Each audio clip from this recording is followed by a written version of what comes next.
ไอเดอร์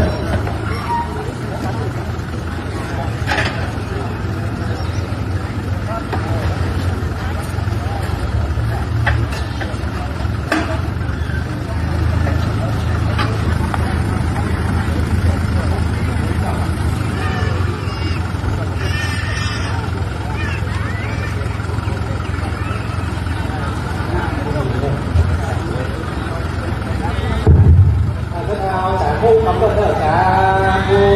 สาธุสาธุดีๆนะท่านท่านครูวัดตะเกียงท่านครูนี่เป็นนักเทศน์เนี่ยนักเทศน์ฟังกันออกที่ยุคเลย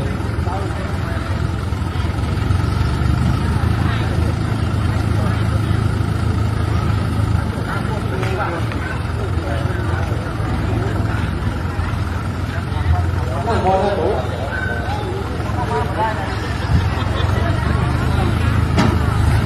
พี่น้องจะเอาพระธรรมคืนมาเล่คณะสงฆ์อำเภอสันกำแพงเนอะเจ้าคณะอำเภอเดี๋ยวคือเจ้าอำเภอสันกำแพงมาขอมาเจ้ามาตรวจกับต้นฮอกเนอะ